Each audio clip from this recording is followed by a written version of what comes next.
pessoal, boa tarde, gente. Começando a nossa primeira live aqui da nossa segunda semana de aquecimento. Vamos ver se vocês já estão me vendo no YouTube.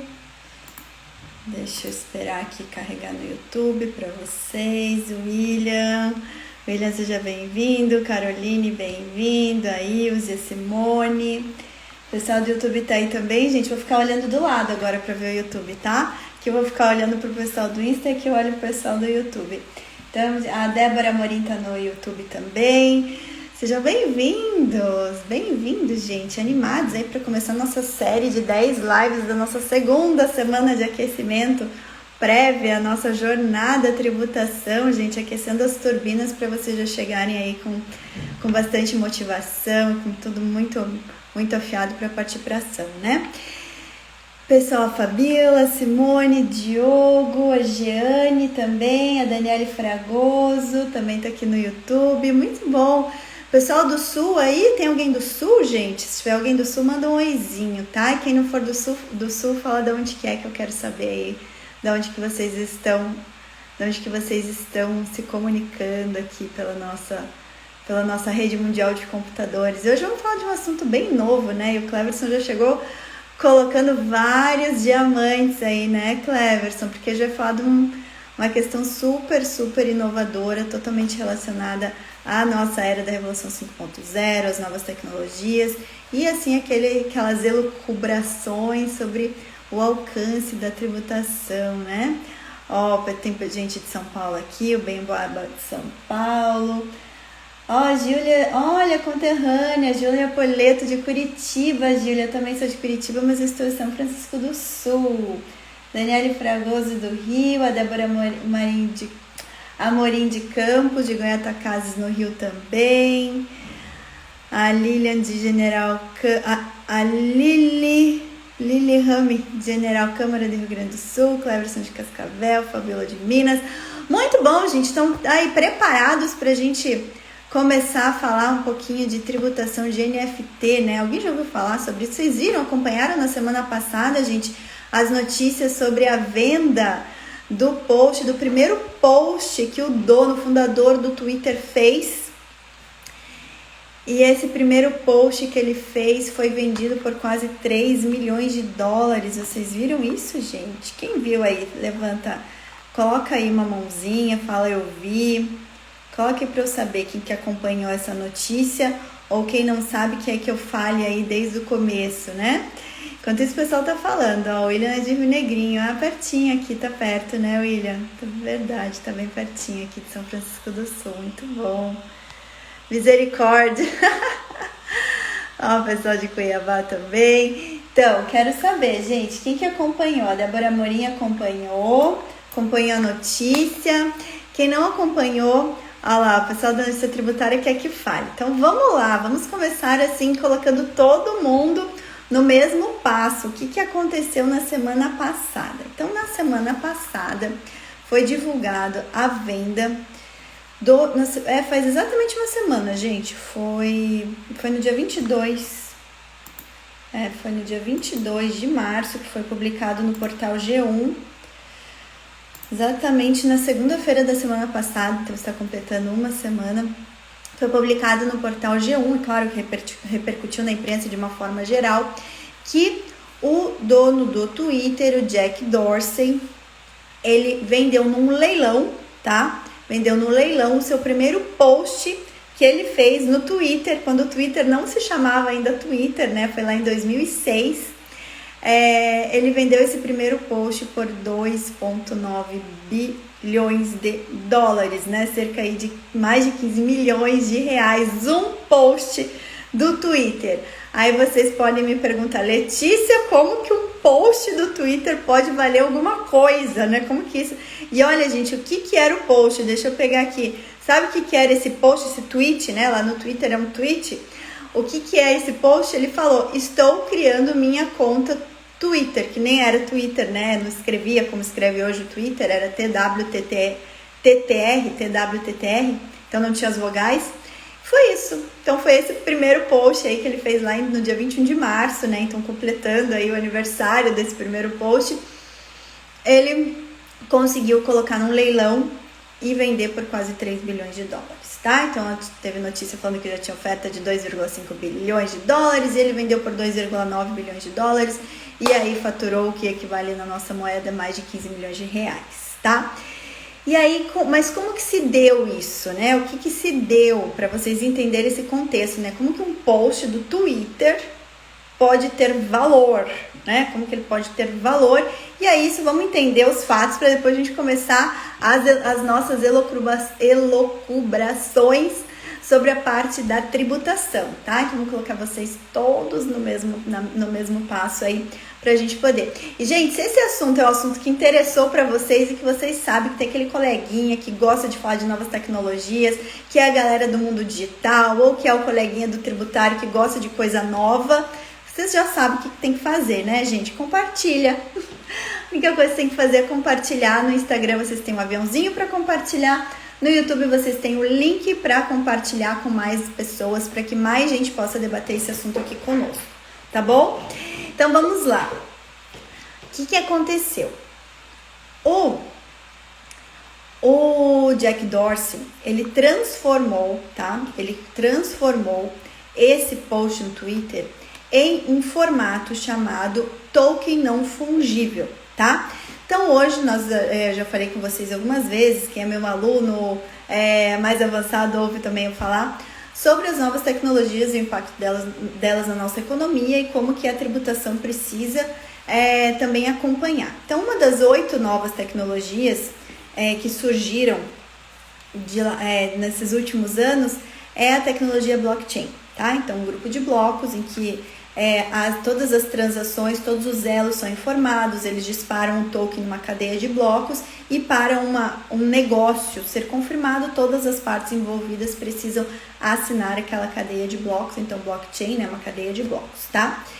Então isso se dá por forma de tokens, né? Então as partes relacionadas recebem tokens para poder confirmar no ambiente criptografado a veracidade de uma informação. Então foi isso que o Dorsey fez. Ele pegou aquele post do Twitter, colocou num ambiente em blockchain e falou e deu veracidade para aquele post do Twitter, confirmou que aquele post é real e que ele é infungível, é único, é exclusivo.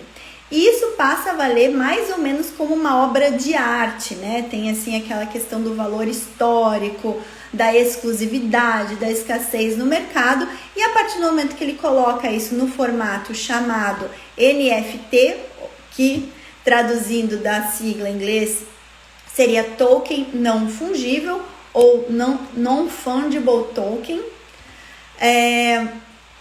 ele passou a gerar uma escassez no mercado. Tem um post do Twitter, ele tá num ambiente, ele é algo virtual, contudo, ele recebeu uma veracidade por conta de estar no blockchain, de eu ser o proprietário desse token. Uma vez que eu sou proprietário, eu garanti a originalidade, a veracidade, a autenticidade dele. Eu quero passar para um terceiro que queira adquirir.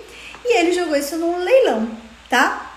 E a partir do momento que ele jogou isso no leilão, mais pessoas interessadas aí em ter essa exclusividade desse post começaram a fazer lances, tá? Até que o maior lance foi o lance de 2 milhões, pouco mais de 2 milhões e 900, 2 milhões 915.835 dólares e 47 centavos, tá? Então ele jogou isso e foi vendido em criptoativo, né, gente? Foi vendido na moeda Ether, tá? Então o valor foi arrematado no leilão em 1.630,58 Ethers, tá? Um criptoativo, e que equivalente, transformando para dólar, daria esse 2.915.000 e tal, tá? E aí ele foi comercializado, foi vendido, né, numa plataforma chamada Valuables, tá? E quem comprou foi Sina Stavi, tá? Ele é da Malásia e ele é CEO de uma companhia de blockchain chamada Bridge Oracle, tá? Então, esses são os fatos. Aí vocês podem me perguntar, poxa, Letícia, será que é a primeira vez que algo foi vendido em NFT? Não, gente, não foi a primeira vez. Esse mercado dos NFTs já é um mercado que faturou alguns bilhões, né? Alguns milhões de dólares no ano passado, tá? Então, aqui exemplos, e daí saiu uma outra notícia, deixa eu ver, não foi notícia da semana passada, foi uma notícia do dia 16 de março, falando de outras transações em NFT, tá? Então, já tivemos transações de 69 milhões de dólares, tá? Também em NFT, equivalente a 382 milhões de reais, tá? Relacionadas à imagem de um artista chamado Beeple, tá? E tivemos transações de, deixa eu ver aqui, 2 milhões de um novo disco da banda Kings of Leon, 208 mil dólares de um vídeo de uma jogada, tá? Foi comercializado em NFT por 208 mil dólares, tá? E se vocês forem ver essa venda aí da obra do artista Beeple, tá? Que foi vendida por mais de 69 milhões de dólares, é uma coletânea de imagens, tá? Uma coletânea de imagens. Vocês podem pegar, essa aqui saiu no dia 11 de março, essa notícia também no G1. Ela é uma colagem, tá? Uma colagem de posts, assim, que foi colocado no blockchain, tokenizado e vendido, tá? Então, pela casa de leilões Christie's, no dia 11 de março. Então, gente, vocês veem que é um mercado de arte, né? Ou se a gente for chamar quem gosta aí, quem é fã das artes contemporâneas, uma nova forma de artes, né? Uma nova forma de arte. E os NFTs, eles podem, né? Você pode tokenizar uma obra de arte, não necessariamente uma obra de arte virtual. Você pode tokenizar algo físico também, né? Que você também pode tokenizar e também pode transacionar. E aí o mais comum são as transações realmente em moedas, em criptoativos, tá? Conseguiram entender, pessoal? Deixa eu ver o que o pessoal do YouTube tá colocando aqui. A Júlia perguntou se é Bridge Oracle. Isso mesmo, Júlia, Bridge Oracle. E aí, gente, olha só, isso aí repercutiu. Claro que um monte de gente tá falando, não, isso aí é só uma bolha, uma nova bolha, daqui a pouco isso aí não vai valer mais nada, é só para movimentar o mundo dos criptoativos, porque foi vendido em criptoativo, né? Então, só para movimentar o mundo, esse novo mercado dos criptoativos, das criptomoedas, daqui a pouco isso daí não vai valer mais nada. O fato é que para nós tributaristas a gente tem que começar a olhar para essas novas formas de negócios, né? Estamos falando de novas formas de negócio. Eu sempre estou falando aqui para vocês sobre as tecnologias, os modelos disruptivos de negócio e as diversas formas de disrupção que temos. E tudo são formas, modelos de negócios, tá? E uma vez que acontece uma nova modalidade de negócio, a gente tem que olhar, nós tributaristas sempre vamos olhar o quê? Se existe um fato gerador, se isso ali é o fato gerador de algum tributo. E aí, gente, claro que ainda não se tem notícias, né? Algo muito novo de alguém que tenha parado para analisar a tributação das NFTs, né? Algo que para nós aqui a gente tem que começar esse debate. Já tem muitos estudos e eu mostrei para vocês na semana passada uma coletânea de livros que eu adquiri. Eu ainda estou devendo para vocês a relação de todos os livros, mas eu até falei para vocês que o nosso primeiro clube do livro vai ser para falar do livro Tributação 4.0, em que se faz a análise de diversas formas de tributação de novas tecnologias. E a tecnologia blockchain e a própria tributação das criptomoedas ou dos criptoativos já nos dá aí alguns insights sobre o que está por vir, e a gente tem que ficar aí antenado, temos que estudar, temos que nos atualizar, temos que nos posicionar, né? E eu até falei, o Cleverson, quando eu publiquei aqui que eu ia falar sobre isso, ele falou, nossa, eu tô estudando sobre isso, é muito bom, gente, estudem, são assuntos novos, tá?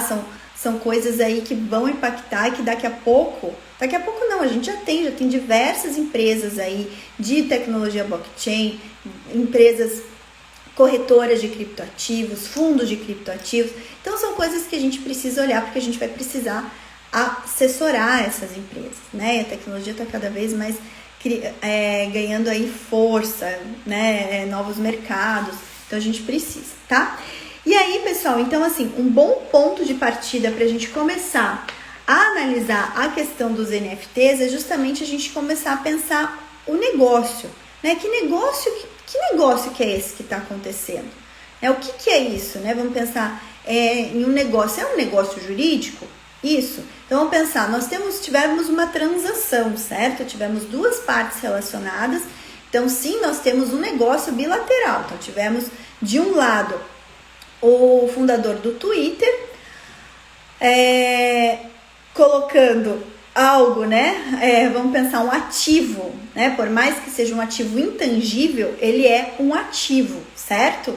Então ele é um ativo. Então ele colocou um ativo para negociação, né? Para venda em um leilão, ok? Então a gente teve o interesse dele em pegar um ativo intangível, que ele tokenizou, transformou aquilo em algo raro, né? Um ativo raro, ganhou escassez, ganhou autenticidade, passou a ser um ativo, né? Não vou nem falar e entrar em mais elucubrações se isso daí é um produto, se é uma mercadoria, porque aí são coisas que realmente a gente vai precisar olhar. Vamos pegar um mercado paralelo que já existe, que é o mercado das obras de arte, e vamos pegar e traçar paralelos com a venda de um item, de um ativo intangível e a venda virtual disso, né? Então a gente tem várias coisas para discutir, certo? Então vocês podem até colocar, o Cleverson já colocou aí, tem local do imposto que seria devido, se vai ser devido ISS, se vai ser devido ICMS, se vai ser devido imposto de renda. Então vamos começar a pensar do primeiro ponto de vista, que nós temos um negócio bilateral, certo? Tivemos o Jack Dorsey aí interessado, colocou um ativo intangível dele à venda num leilão e houve uma aquisição, um arremate naquele leilão. Então se configurou um contrato entre duas partes em que esse ativo que foi tokenizado passou da propriedade do Jack Dorsey para a propriedade da Bridge Oracle, ok? Qual que foi a moeda de transação aí? Foi um criptoativo chamado Ether, ok? Que transformado em outras moedas que a gente consegue, a gente consegue mensurar melhor, a gente tem noção do impacto. Primeiro, vamos pegar lá, gente, Jack Dorsey, né? Então, assim, ele vendeu, a notícia não fala se a venda foi do Twitter para a Bridge Oracle ou se foi do Jack Dorsey para a Bridge Oracle, né? O fato é que quem postou o tweet foi o Jack Dorsey, então acredito que ele tenha vendido pela pessoa física dele, tá? E vamos pensar que a gente não tá falando de Brasil, mas vamos fazer vamos pensar que as NFTs existem em realidades menos expressivas, já vendas de ativos em NFTs também dentro do Brasil, tá? Que a gente pegou uma situação fática para ilustrar algo que vocês podem tangenciar aí na vida de vocês, na vida profissional de vocês, tá? Então vamos pensar, tá? Vamos aqui fantasiar, só por uma questão de didática, que o Jack Dorsey fosse brasileiro, eventualmente, tá? Vamos pensar que o Jack Dorsey é brasileiro e beleza, a Bridge Oracle comprou, tá lá na Malásia, ok? Então, o Jack Dorsey, gente, ele auferiu novos, o quê? Então, ele tokenizou um ativo intangível dele, gerou valor para aquele ativo intangível e vendeu em criptoativo, certo? Ok? Então, vamos pensar, ele foi, vamos pensar, o originador daquela ideia ali, ele criou, ele tokenizou, um ativo intangível dele, gerou valor para aquele ativo intangível e vendeu em criptoativo, certo? Ok? Então, vamos pensar, ele criou, ele foi, vamos pensar, o originador daquela ideia ali, ele criou, ele tokenizou, um ativo intangível dele, gerou valor para aquele ativo intangível e vendeu em criptoativo, certo? Ok? E aí ele vendeu em troca, né? Ele passou de mão o token e em troca ele recebeu criptoativos. No Brasil, tá? Toda a questão da declaração dos criptoativos, da tributação, pelo menos do ponto de vista do imposto de renda, já tem uma certa regulamentação, né? Então ele precisa. O fato isso gerou um acréscimo patrimonial, gerou um acréscimo de renda para ele, ele vendeu. O que vocês acham, gente? E não tem resposta certa ou errada, né? Tem o que eu acho, tem o que vocês vão achar e a gente vai ver aí com a evolução dos casos. E tem diversos estudos aqui também deixa eu ver se no Revolução 4.0, que vai ser o nosso primeiro, a gente vai falar de criptoativo, tá? Mas aí eu sei que no Tributação da Economia Digital tem bastante, tem vários artigos falando de criptoativos que eu tava dando uma olhadinha. Aqui, ó, criptomoedas, tem sim. Então a gente pode até trazer depois aqui mais visões, tá, gente? Aí eu já falei pra vocês que eu vou ficar com essa atribuição de dar uma geral, e quem quiser também comprar o livro, ele vai ser sorteado no dia 11 de abril, né, para quem estiver participando da nossa jornada. Mas já tem muita gente que defende o seguinte, tá? Então a gente tem ali as trocas de moedas. Tem muita gente que defende que quem tem que tributar, vamos pensar, a primeira tributação como acréscimo de valor patrimonial teria que ser de quem minera os criptoativos, tá? Então vamos pensar, o minerador, ali se a gente fosse pensar o minerador mais, trazer para um linguajar mais do nosso dia a dia, a pessoa que cria, né? Que assim, emite o primeiro criptoativo, ok? Essa pessoa, a partir do momento que ela coloca ali na rede de blockchain e ela passa aquele criptoativo para frente, ali tem um acréscimo patrimonial, ok? E aí a gente pode traçar um paralelo com esse caso do Jack Dorsey. Então ele criou, tá? Ele foi o criador, ele foi o artista, vamos dizer assim, e transformou um post do tweet numa obra de arte virtual, tá? Então ali teve um acréscimo patrimonial para ele? Eu acredito que sim. O que vocês acham? Vocês acham que teve um acréscimo patrimonial para ele? Porque ele se coloca numa figura equiparada ao que seria o minerador, no caso das NFTs, porque ele é o artista, certo? Ele é o criador, ele é o fundador, tá? Vamos pensar, um artista, a hora que ele vende a sua obra intelectual, ele tem um acréscimo patrimonial? Tem, não tem? Tem um acréscimo patrimonial. Ok, então nessa primeira venda você tributa o todo, tá? Esse é o meu entendimento, quero saber o entendimento de vocês, tá bom? Quero saber o entendimento de vocês. Então é um paralelo ali que a gente traça, tá? Então, gente, aí o que aconteceu? A Bridge Oracle vai ter que tributar alguma coisa lá na Malásia agora? Ela adquiriu um ativo, mas ela vai ter que declarar aquele ativo, certo? Vai ter que justificar, se a gente fosse pensar, não sei, não conheço a tributação na Malásia, tá? Mas vamos pensar, se fosse no Brasil, teria que declarar aquele criptoativo e teria que comprovar que ela tem o quê? Tem lastro para adquirir aquele criptoativo, tá? Então ela tem que ter lá o patrimônio lá relativo, ok?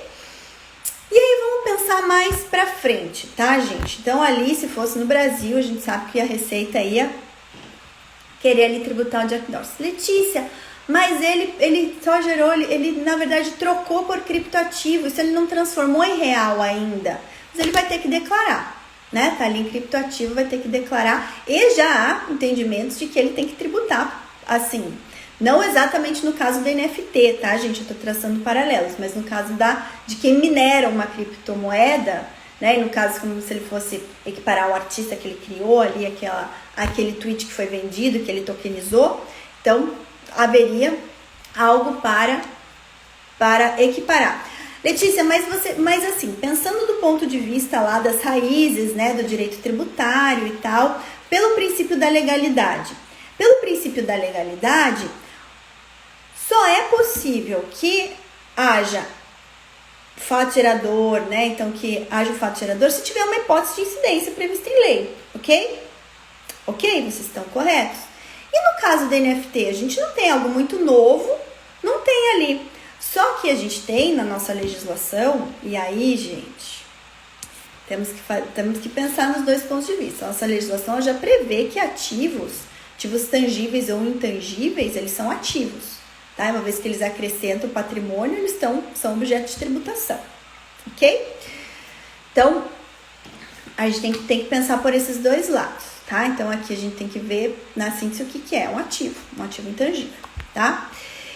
E aí, Letícia, o que acontece se a Bridge Oracle, tá? Se a Bridge Oracle resolve vender essa NFT relacionada ao post do tweet e nessa venda, vamos pensar que ela faz uma venda por 6, não 3, não 2,9 milhões de dólares, mas por 6 milhões de dólares, vamos pensar, né? Colocou no novo leilão e vendeu por 6, tá? Aí, gente, o que nós vamos ter? Nós vamos ter o quê? Um ganho de capital na venda, certo? Esse ativo, ele valorizou. Então, numa segunda venda, você teve aí um ganho de capital, ok? Ganho de capital também do ponto de vista do Brasil, e aqui a gente está fazendo só para uma questão didática, de reflexão, ganho de capital também do ponto de vista do Brasil é tributável. Mas então aí seria sobre o que? O acréscimo, o ganho em si, tá? Então seria sobre a diferença do 6 menos 2,9, 3,1, que seria o ganho de capital, tá? E aí a partir daí diversos exercícios a gente pode fazer. Isso é mais para vocês começarem a colocar assim para pensar o que está por virar, mas se a gente for pensar no princípio da legalidade restrita, ou seja, o contribuinte só tem que agir de acordo com o que está na lei, então a lei teria que prever lá especificamente que um ativo, o que é o conceito de ativo? Que dentro do ativo você tem ativo tangível, ativo intangível, o que seria ativo intangível? Então precisaria ter uma lei especificando que a NFT é um ativo intangível e tem que estar ali dentro do conceito de ativo intangível para fins da legislação tributária? Sim ou não? Receita Federal pode vir e simplesmente regulamentar isso por uma norma infraconstitucional, como ela fez no caso da Instrução Normativa 1888, no caso dos criptoativos?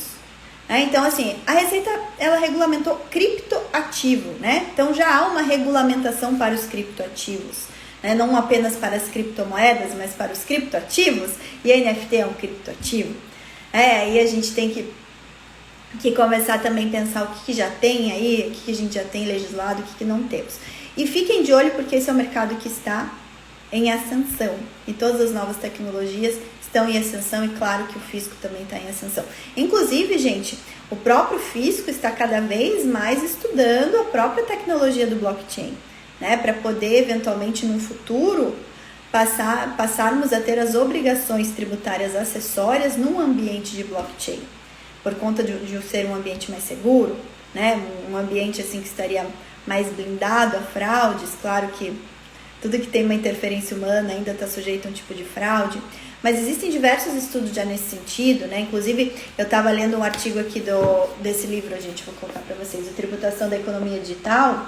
Esse aqui é a segunda edição, tá? Tem a primeira edição e tem a segunda. Essa aqui é a segunda edição, que é agora de 2021, falando justamente sobre esses novos, né, esses novos testes que o fisco está fazendo em tecnologia blockchain, se seria bom, não seria bom. Até o autor aqui, que deixa eu ver aqui de quem que é esse artigo, são de dois autores, Gisele Bossa, que ela é do CARF, e Eduardo de Paiva Gomes, que deixa eu ver de onde que ele é, de São Paulo, tá? Ele é de São Paulo, acho que é advogado de São Paulo. Está lá no núcleo também de estudo de tributação de novas tecnologias da FGV. Eles fazem um estudo bem interessante aqui, falando que, de repente, a tecnologia blockchain ainda não seja a mais adequada para as obrigações tributárias, né? Para as obrigações tributárias acessórias, porque você tem uma questão da violação dos dados, então tem toda uma questão de LGPD que precisa olhar, e é uma tecnologia ainda que não sofreu tantos testes como outras tecnologias de armazenamento de dados, como o SQL. E aí ele faz assim um contraponto bem interessante, a gente depois lê com calma, né? Eu fiz até alguns grifos aqui nesse artigo, mas são pontos de vista que a gente tem que olhar. Então a gente tem que estudar sim criptoativo, mas temos que estudar sobretudo blockchain, smart contracts, que também são contratos dentro da plataforma blockchain, todos os impactos tributários que possam ocorrer disso, né? Gente, deixa eu ver o que vocês estão comentando aqui. Ó, vou dar uma olhadinha aqui no YouTube e depois eu vejo aqui no Insta, tá, gente? A Giane tá perguntando como fica a posição do autor do post. Isso que eu comentei, né? Então, meu entendimento é que ele teve o acréscimo patrimonial. Quero saber o entendimento de vocês. No meu ponto de vista, se fosse no Brasil, ele teria que tributar isso daí por conta desse acréscimo patrimonial, tá? Deixa eu ver aí, a Júlia tá falando. Pro dono do Twitch não pagaria IR? Então, é isso que eu acredito que se nesse caso, sim. Né? Nesse caso, se fosse no Brasil, sim. Se ele vendeu como pessoa física e não como Twitter, exatamente isso que eu comentei, Júlia. Isso, ativos, a gente tá falando, ativos são bens e direitos com valor econômico, exatamente, tudo que reflete valor econômico, exatamente. Deixa eu ver o que o pessoal colocou aqui no Insta. Cleverson tá comentando da IN 1888, que aborda a questão do criptoativo. Gente, se vocês quiserem ver um vídeo meu em que eu falo da IN 1888, na verdade eu tenho dois, tá? Eu tenho um vídeo no nosso canal da Amaral Yesbeck Advogados, que é o canal Direito da Inteligência de Negócios. Tem um vídeo meu lá logo que a IN saiu, eu fiz um vídeo comentando artigo a artigo da IN, tá? Então, se vocês quiserem, tiverem interesse em se aprimorar sobre essa questão das declarações de criptoativos, tá? Vocês podem olhar esse vídeo que tá lá no canal do Direito da Inteligência de Negócios. E tem um outro vídeo no meu canal, tá? No meu canal Tributarista do Futuro, um vídeo mais recente, quando teve mudanças na IN 1888, tá? Então tem esses dois vídeos para vocês darem uma olhadinha. Eu vou deixar esses dois vídeos, os links lá no nosso canal do Telegram. Então, quem não tiver no canal, só se inscrever na Jornada Tributação e entrar lá no canal, né? Basicamente, todo dia a gente coloca nos grupos de WhatsApp um link que vai para o canal do Telegram com os materiais que a gente está disponibilizando durante as 2 semanas de aquecimento. E também, na semana que vem, com a Jornada de Tributação, a gente vai colocar tudo lá no Telegram, todos os materiais a gente joga lá no Telegram, tá bom? Então entrem, vale a pena vocês se familiarizarem com essa legislação e irem acompanhando a partir daqui, tá? Cleverson comentou ganho de capital, sim, como eu falei. Ó, uma questão interessante que o Cleverson pra gente matutar. Como ficaria a tributação sobre o percentual das vendas futuras? Tá, o percentual das vendas futuras, eu acredito que é essa questão do ganho de capital que eu mencionei com vocês. E a questão da comissão de vendas futuras, daí a gente tem sim, porque nesse caso até não comentei com vocês, tá? Mas nesse caso do leilão, nós tivemos um intermediário nessa transação, né? Então a gente teve o intermediário que foi a Sente, né? A Sente que foi intermediária dessa transação e ficou com 5%, tá? Ficou com 5%. Aí, para mim, é como se fosse uma intermediação. Comissão de vendas no Brasil seria tributado pelo ISS, tá? Como comissão de vendas, ok? É claro que eu estou traçando um paralelo com a nossa legislação, tá, gente? Então, se fosse aqui no Brasil, para mim isso é nítido, uma comissão sobre vendas e aí seria tributável pelo ISS. O que a gente tem de problema? Que hoje nem toda operação em criptoativo, em blockchain, o fisco consegue, né? Ele só vai conseguir rastrear uma vez por ano a partir do momento em que é feita a declaração, né? A declaração lá na declaração de ajuste. Então, o que precisa ter? Uma troca de informação entre fisco federal e fisco municipal para que fisco municipal possa identificar, porque com certeza essa não foi uma operação, né? Assim, com certeza no Brasil teria sido até difícil uma operação em criptoativo. Se a Sente fosse no Brasil e quisesse, vamos pensar, burlar o fisco municipal, ela sequer teria emitido uma nota de comissão sobre vendas, né? Ela teria que emitir uma nota municipal aí e tributar o ISS sobre as vendas, tá? Então a gente tem, claro, esse mercado aí, como é algo muito novo, ainda ele está muito sujeito a fraudes e a sonegação, tá? Então, por isso que é um trabalho ainda mais árduo do próprio fisco para poder olhar isso daí e de nós para podermos também orientar corretamente, né? Corretamente. E aí, deixa eu ver o que mais aqui. O Bem Boaba tá fazendo outra pergunta interessante, tá? Se não haveria ISS sobre quem minera, tá? Quem minera a NFT. No caso da NFT, não é propriamente uma mineração, tá, em Boaba? Ele é o autor, tá? Porque NFT você simplesmente você vai criar uma obra e vai tokenizar ela, tá? Então ela por si é um ativo, né? Então sim, existem alguns aí são pontos de vista, né? A gente não tem, pelo menos não tenho ainda nenhum case fático, né, de um município querer tributar ISS sobre NFTs, né, ou ISS sobre comissão de vendas em que a moeda ali, a moeda transacionável foi um criptoativo, né, gente? Mas isso é questão de tempo, daqui a pouco a gente já vai ter isso. Mas ali vamos pensar, ele como autor, eu não sei se ele estaria propriamente dentro do campo do ISS, né? Porque seria qual o serviço? Qual que seria o item ali dentro da lista de serviços, né? A gente teria que identificar. Eu acredito que seria nesse primeiro ponto mais objeto de um imposto sobre a renda, né? Como um acréscimo patrimonial, do que propriamente um serviço.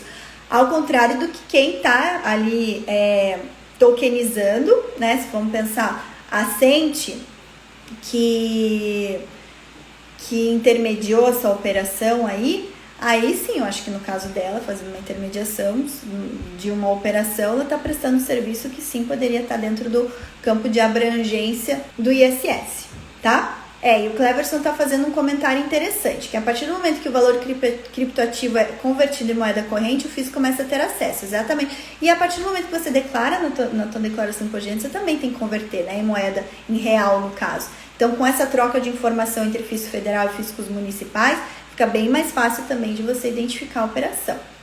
E o Cleverson está comentando ali que a NFT seria como um carimbo do cartório, é um certificado, é um selo de autenticidade, é um token que garante a autenticidade daquele intangível, tá? Daquele ativo intangível, tá bom?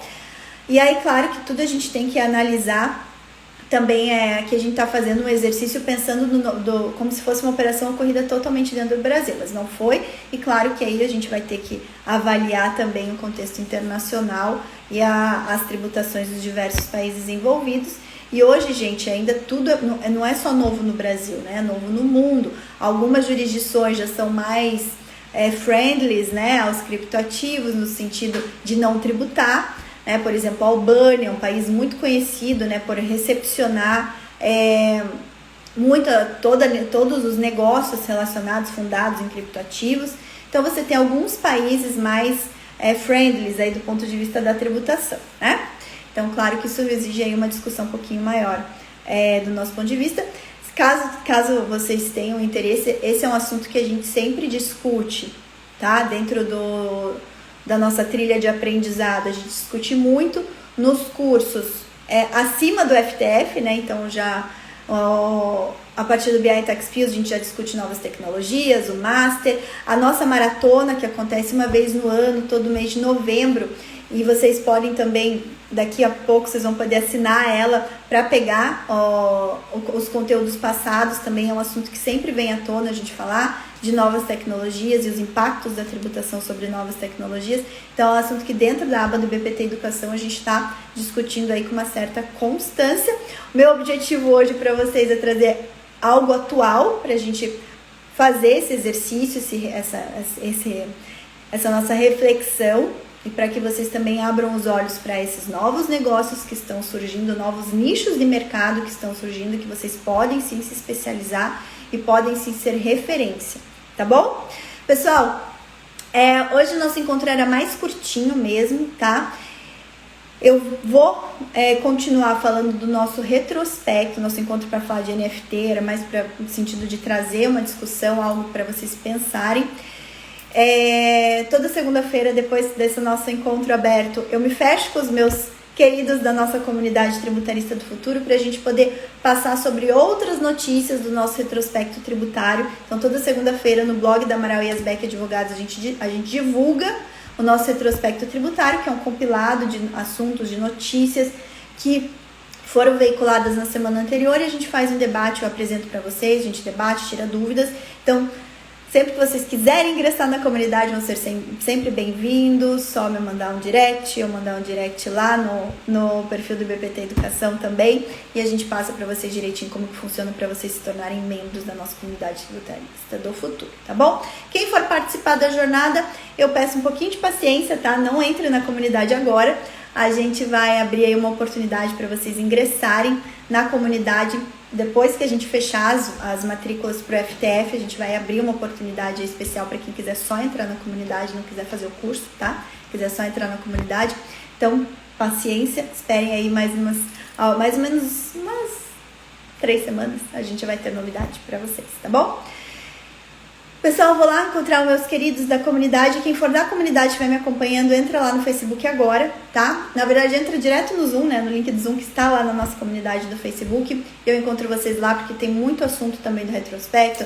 Tem novo refis da pandemia que tá para vir. A gente tem aí agora novas possibilidades divulgadas pelo CARF, né? A Câmara Superior do CARF está admitindo denúncia espontânea cujo pagamento se dê na forma da compensação tributária. O que mais que a gente tem aqui? A gente teve bastante notícias aí que repercutiram. Deixa eu ver o que eu... Deixa eu ver o que tem de interessante aqui. Várias capatazia, de novo tá perdendo, questão da capatazia. Enfim, gente, vamos fazer um retrospecto lá. Então, quem for da nossa comunidade, entra agora lá no Facebook e vamos continuar esse bate-papo por lá. Tá bom, pessoal? E hoje à noite, às 21h21, nós teremos a nossa live com o querido Anderson Souza, nosso querido Anderson Souza. E vamos falar sobre recuperação de crédito tributário, que é o assunto que o Anderson sempre compartilha com a gente nas redes sociais. Como o nosso abre-alas, né? Como serviços tributários, eu sempre costumo falar para vocês que a gente tem que ter um abre-alas e a recuperação de crédito tributário é um excelente abre-alas aí para a gente abrir novos clientes e daí entrar com outros serviços tributários para quem a gente já faz recuperação de crédito. Então, espero vocês às 21h21 com o Anderson Souza. Ok, pessoal? E aí vai ter post de desafio, mas eu vou deixar o post de desafio para hoje à noite, ok? Telegram, vou colocar essas notícias lá, compiladas. Desculpa, vou colocar as notícias relacionadas ao NFT e também os 2 vídeos relacionados à declaração de criptoativo, tá bom? Até mais, gente. Pessoal da comunidade, vejo vocês lá no Zoom agora. Tchau, tchau.